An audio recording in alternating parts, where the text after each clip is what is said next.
You would be surprised how much history is hidden in private museums. They don't allow these things in the big places. It's just like in Egypt, because the Arabs are not Egyptian. Don't make any mistake about that. It's just like we are in this room here. This is America. It would be hard to find a Native American in this room. The world has changed dramatically. There have been half a dozen invasions of Egypt, the Persians, the Greeks, the Syrians, the Persians, the Greeks, the Romans, the Arabs. That is not Egypt. Egypt is no longer Egyptian. They have not a damn thing to do with the building of the pyramids. We now have hard truth, very hard truth, that Egypt was African when the pyramids were built. There is no question about it. This is not guesswork. This is not theory. We found the skeletons in the ancient graves. We found sculptures, which you'll never see when you go to Egypt. They don't put those things on display.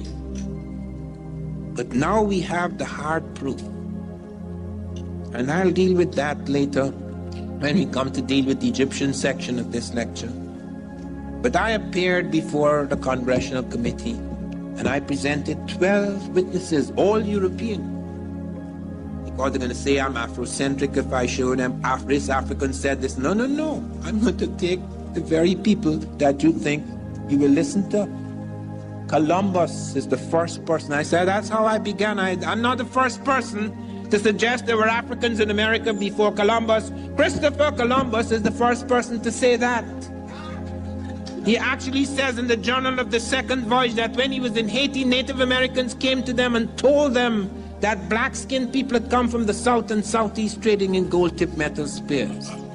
Columbus may or may not have believed, but he actually collected samples of these spears.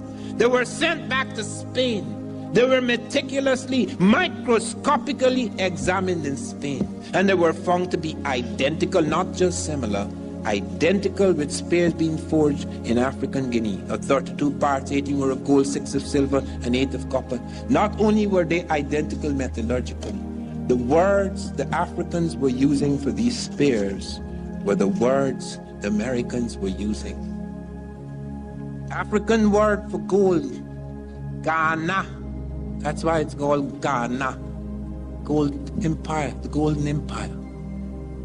Presenting material which when checked out, when the metallurgists checked it out in Europe, they found the spears were identical in the ratio of gold, silver, and copper alloys. How could you have linguistic and metallurgical identities like that? It is utterly impossible.